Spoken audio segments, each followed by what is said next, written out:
This is Social Engineering Basics, a clear and ethical introduction. Social engineering is the art of influencing people to reveal information or take actions. It relies on human psychology, not technical exploits. Attackers exploit trust, urgency, curiosity, and fear. The goal can be data theft, access, money, or disruption. Always remember ethics and legality before you test or demonstrate techniques.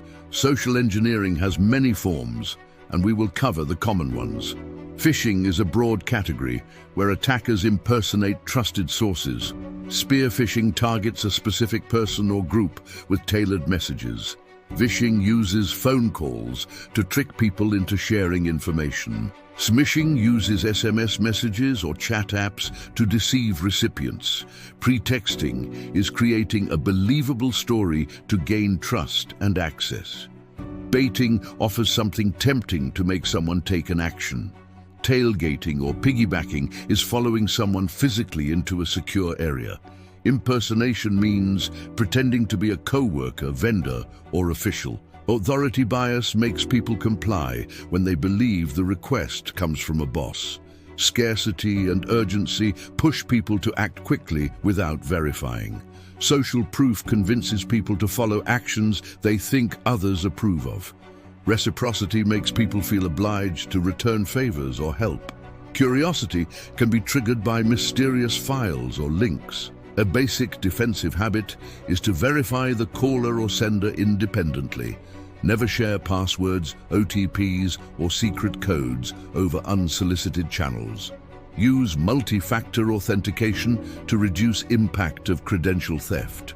Train staff to recognize red flags like unexpected requests or odd language. Phishing emails often have spelling mistakes, unusual sender addresses, or urgent demands. Phishing callers may pressure you to bypass procedures or reveal secrets. When in doubt, pause and contact the person or organization via known channels. A secure culture encourages asking questions, even to leaders. Least privilege reduces the damage if an account is compromised.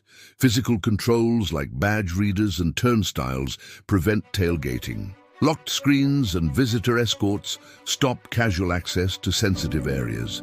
Use email authentication like SPF, DKIM, and DMARC to reduce spoofing. Security awareness programs with realistic ethical simulations improve detection. Privacy controls on social media limit the public information attackers can use. Minimize shared personal details that could be used to craft believable pretexts. Regularly audit third-party vendor access and contractor permissions. Incident response plans should include social engineering scenarios. Logging and monitoring help detect anomalous access after a successful trick. Report suspected social engineering attempts to your security team immediately. For demonstrations, use controlled environments and written consent only. Legal frameworks and company policies govern acceptable tests and training. Red teaming tests realistic scenarios, but always requires authorization.